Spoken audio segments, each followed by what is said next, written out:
Inclusion, bringing out the hero in all of us.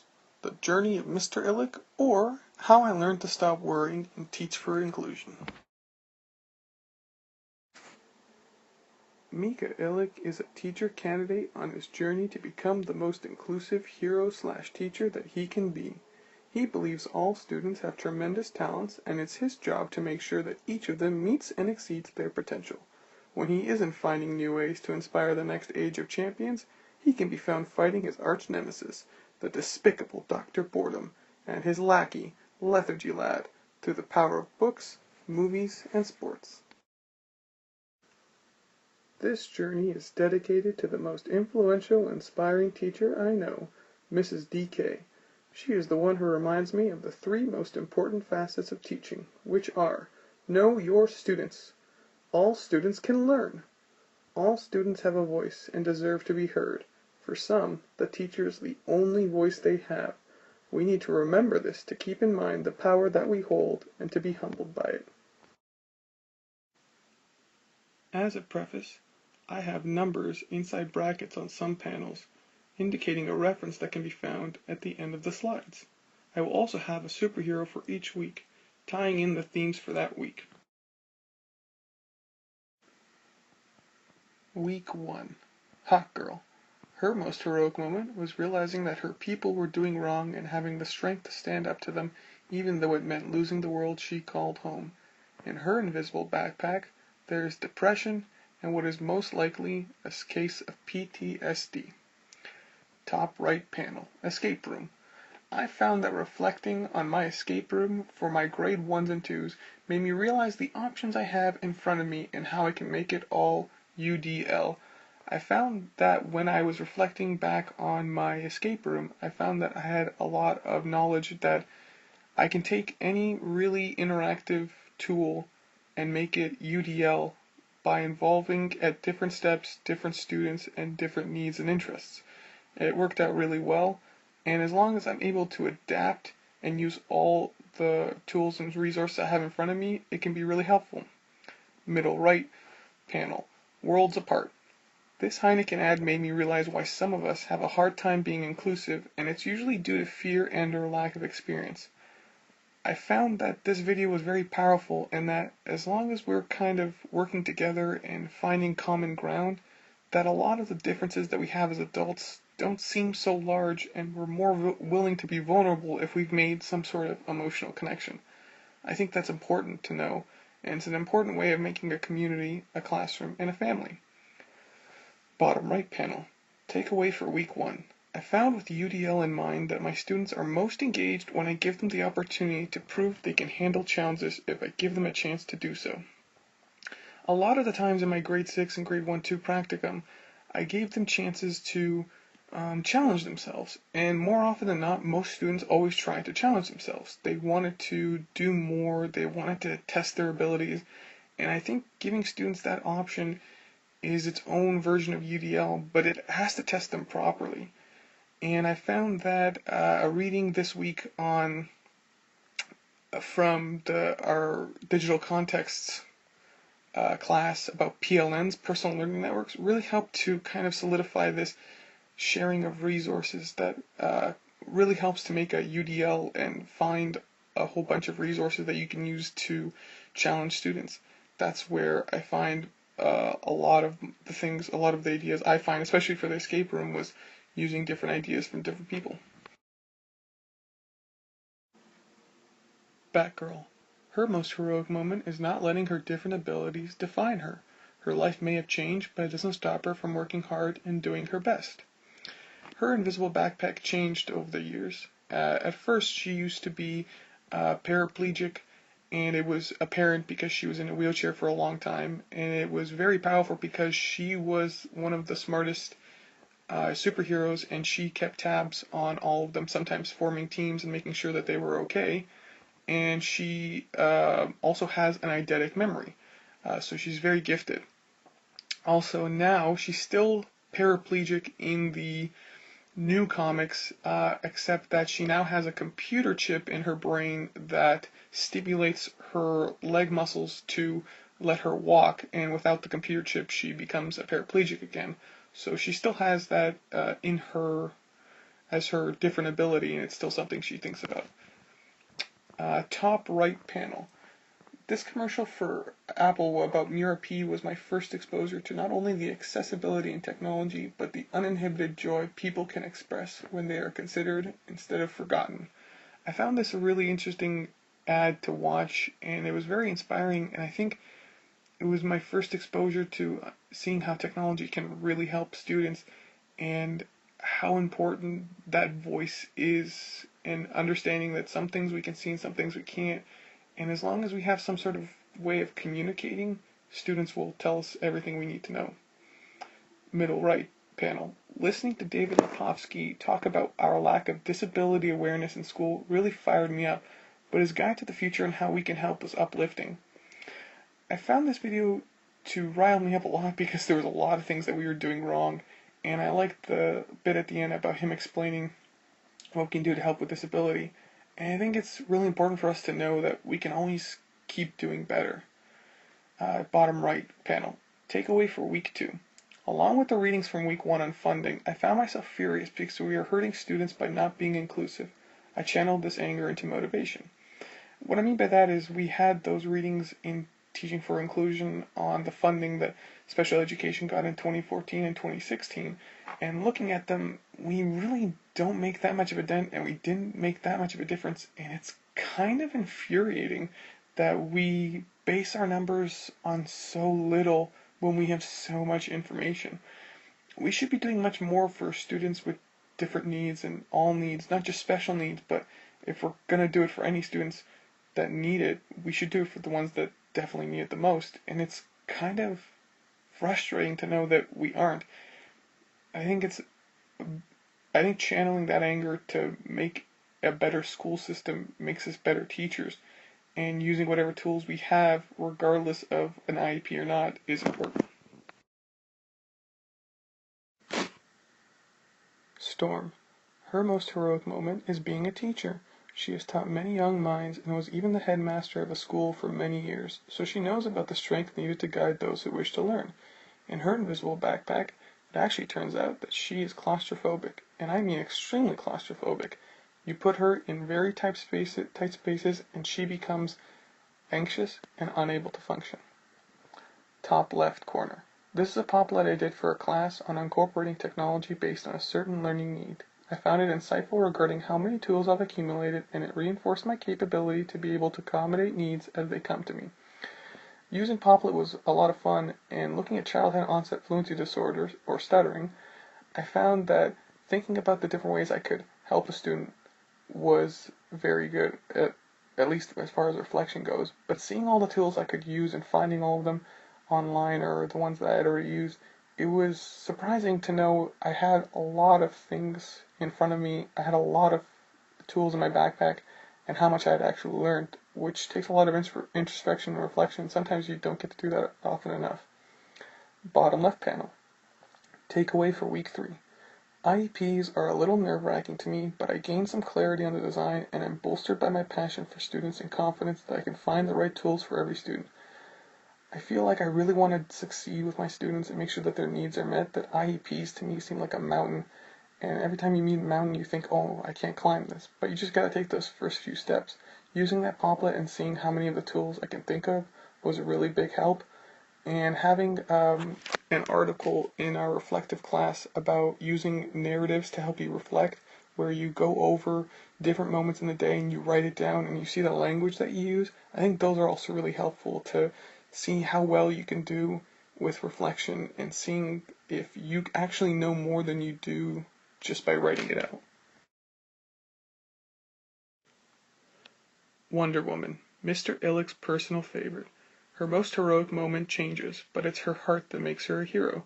She has an undying faith towards people and their potential for good, tying it all together with love. Top right panel.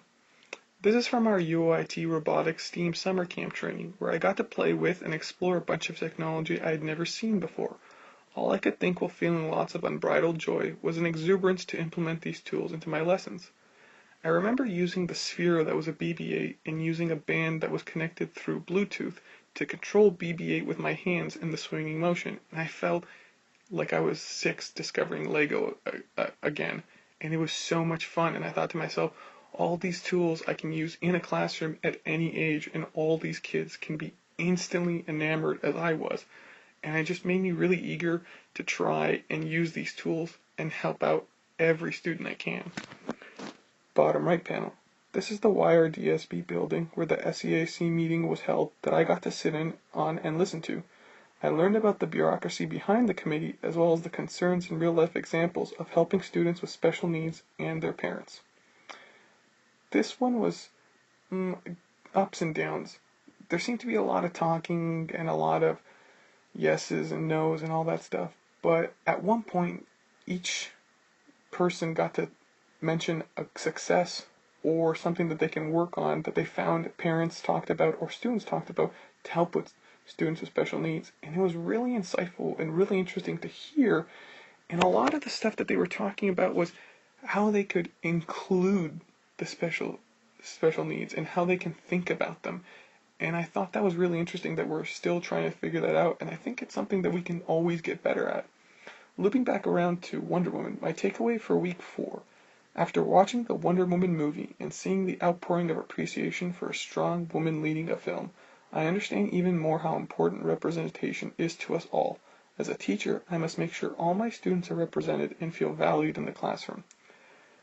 I watched this movie twice, and there's a particular scene called No Man's Land, and I nearly cry watching it. And I've seen so much outpouring of different women crying just seeing a woman stand up for herself and saving the day with no help from anyone else and just using her own abilities. And I thought that was so powerful. And I think we got to do that for every student, students with special needs, whatever that may be.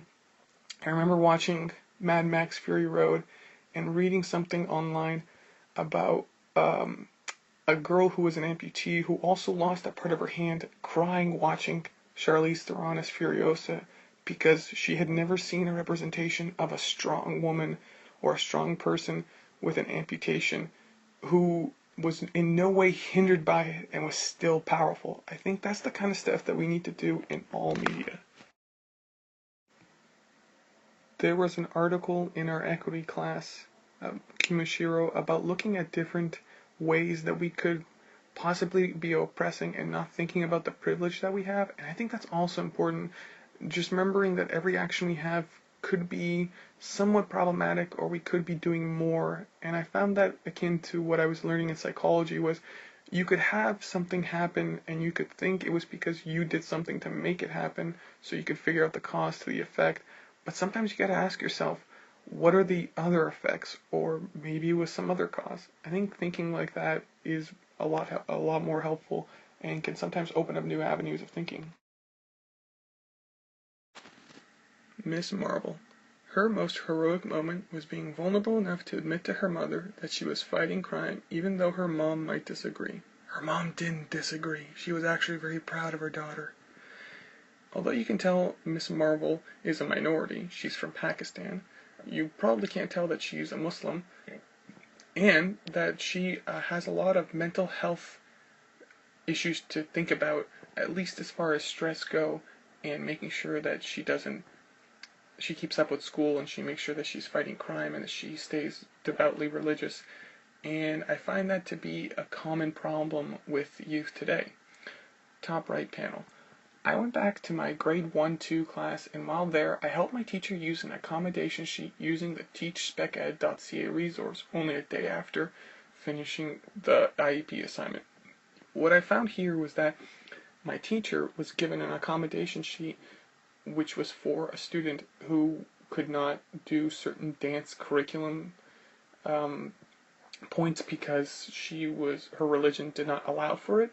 So my teacher had to fill out a form that had instructional, assessment, and environmental accommodations, and my teacher had no idea how to fill that out. The principal apparently couldn't help her, didn't really know what that meant, and so I showed her teachspeced.ca, and it's a site that I've been using very often, and it was surprising to me just how we don't share these resources or teachers don't know, but I felt really helpful in knowing how to do it. And everybody, when my teacher told the other teachers, they were all impressed with this website. Middle right panel. This is my Ed Law rant on mental health, a topic I am deeply passionate about. It made me up to date on the condition of mental health in students, and suffice it to say, it's not good. I got really heated doing this because mental health as a psychology grad is a big thing for me, and I wish we could be doing more. But I think the one fact I can take away from the video that really riled me up is that 70% of cases for mental health issues in adults occurred when they were children, and 70% of those cases could have been handled as kids, and they could have been much better off. And I think that's something that we got to be thinking about more and more nowadays. Bottom right panel. Takeaway for week 5. This Apple video on Patrick L. neatly ties together my learning, which is that we all have different needs and interests that drive us to be curious, and it's my job to know and foster them in a safe environment. A lot of the time, tying together things like stress and mental health, a lot of time if we make an environment that's helpful and we use interests that students like, it makes learning easier to just for a brief moment they forget about life. And I think that's what we should be doing, because for some students, home life is really difficult, and giving them 6 hours a day, 6 to 7 hours a day where they can just forget and just learn, I think that would be really powerful. And watching this video of Patrick just who loves to cook and who wants to cook and likes doing his radio job, it's just something that I think we can inspire in all our students. Batwoman. Her most heroic moment is her perseverance. She will fight with an unforgivable stubbornness to make sure good prevails. In her invisible backpack, she's actually a lesbian and one of the most prominent lesbian characters in comics. And she stands up for a lot of not just women, but the queer community. And I think that's really important that, again, it comes back to representation. Top right panel. Mandy Harvey is a story that made me cry because of how she was able to adapt to her change and find a love for music again. A lot of the time we like to take these moments and think to ourselves, oh, this person is deaf, so that's what makes it really inspiring.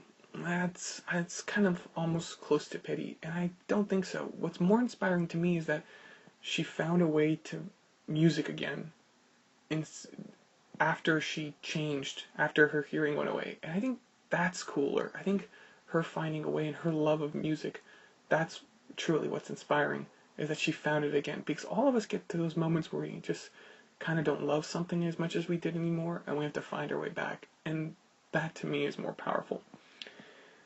Middle right panel. In my equity class, we read about how secondary students know that an environment that wasn't friendly to the queer community meant that students who identify as queer don't want to learn.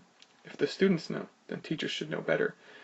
It's an article about how students wanted more queer learning and more learning about LGBTQA stuff and history, but the teachers weren't doing enough and they weren't listening to their demands, and it made it harder for queer students to want to learn because they didn't see any representations of themselves, and if anything, they got bullied for it. So it's so hard for them to do that, and their friends know that, and it's frustrating. They want them to learn. I think that's really important for us to realize. Bottom right panel. Takeaway for week 6. Similar to my reflection on representation, we need to differentiate our instruction to fit the needs and images of our students. Students must feel like they recognize themselves in the classroom and have the tools to facilitate their learning.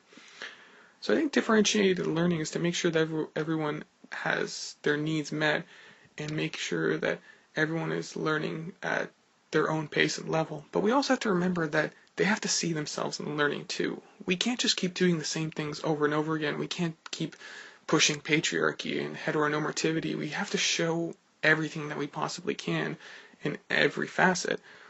Kids need to see themselves in these learnings. They have to know that, hey, I want to become this, but man, I don't know if anyone is in this profession that's like me. And if they see that they are, that helps them, that bolsters them, that makes them emboldened to do what they want to do. And I think that's what we have to keep in mind all the time.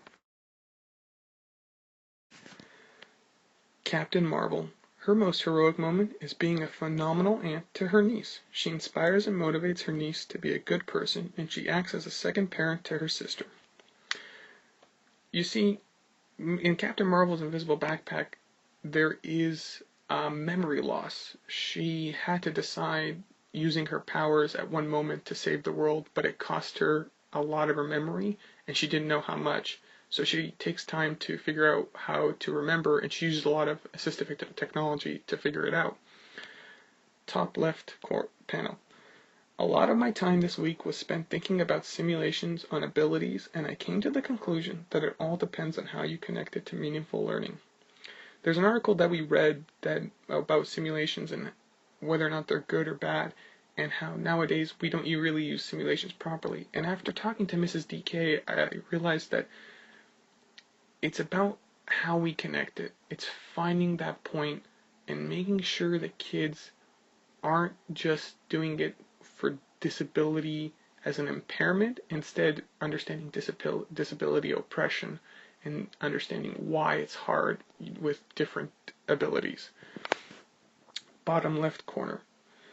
I had a hard time not trishing watching this video and became inspired at how far we have gotten assisting all needs and abilities using technology.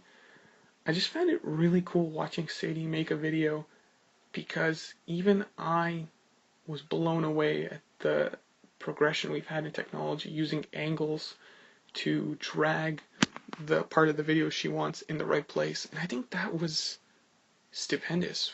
Why aren't we doing that more? I thought, wow, if we can do that for this different ability, what other things can we do? What other things do I not know about? I wish I knew more. I wish there was something telling me all this. Top right panel. A funny and honest take on cerebral palsy that I found interesting on the stigma of different abilities. This video is about a man with cerebral palsy, and he's just so funny and straightforward and candid about his different ability, and it was just fun to watch. And he says it like it is, and I just couldn't help but smile. And I think we need to see this. Everyone needs to see this. I think there should be a video for all different abilities, because it's just he's so succinct, and I wish there were more than 10, but he did enough for 10 things that you should know about somebody with cerebral palsy. It's really powerful stuff. Bottom right panel. Takeaway for week 7. Looking at the videos and readings, the question I kept asking was, is my teaching meaningful? Is the learning connecting to the student? I think it's important students connect emotionally to the topics in order to be invested. I think learning about assistive technology was so cool, because we need to understand that I think every student can use assistive technology. Although IPs are specifically made and certain ones are mandatory, I think all of us could use different technologies, because again, UDL and differentiated instruction come together again. And I just think it was really cool to understand how we can incorporate technology. Considering the Horizon report, which I've referenced here, I took another reading for a class, and I delved into it, and it was really interesting to see what our plans are, and again, seeing how we can incorporate technology, and just making sure that all of it is done in a meaningful way, and making sure that there's that connection point. Students will want to learn if they understand that there's a reason to learn it, and if we can connect it to their empathy and their innate sense to be good citizens and good people, the learning increases tenfold, hundredfold. Kids become way more interested if they themselves get involved. I did a lesson on the Red River Rebellion, and I just told the students that one side is the government, one side is a community, and I had them play along as history had it happen, and they became instantly more invested. They were so full of questions and so curious, and I think that's what we should be doing, putting kids in that moment and letting them decide how it should all work out. I think then students become way more intrigued by their learning. Maybe they won't remember Red River Rebellion, maybe they won't remember the government, but they'll remember how they felt. I think that's crucial.